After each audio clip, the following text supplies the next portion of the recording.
Steve Wright has died aged 69, his devastated family confirmed in a statement on Tuesday. The BBC Radio 2 DJ was last on air on Sunday, hosting a pre-recorded Valentine's Day edition of his Love Songs programme.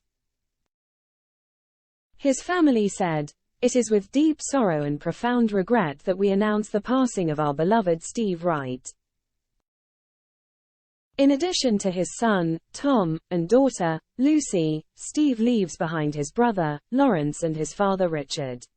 Also, much-loved close friends and colleagues, and millions of devoted radio listeners who had the good fortune and great pleasure of allowing Steve into their daily lives as one of the UK's most enduring and popular radio personalities.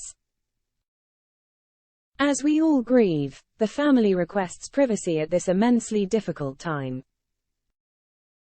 Steve's death was first shared by an emotional Sarah Cox on her BBC Radio 2 afternoon show. She told listeners, "It's really hard to know what to say about the news of Steve Wright's passing, except we are all shocked and devastated and blindsided by this news.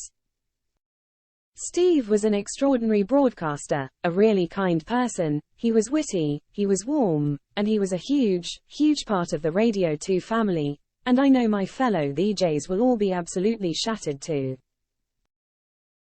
BBC Director General Tim Davie said everyone at the BBC is heartbroken following the terribly sad news.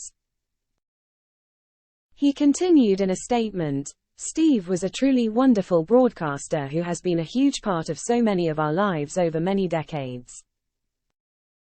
He was the ultimate professional, passionate about the craft of radio and deeply in touch with his listeners.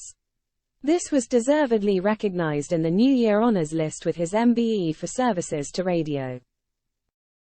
No one had more energy to deliver shows that put a smile on audiences' faces. They loved him deeply. We are thinking of Steve and his family and will miss him terribly."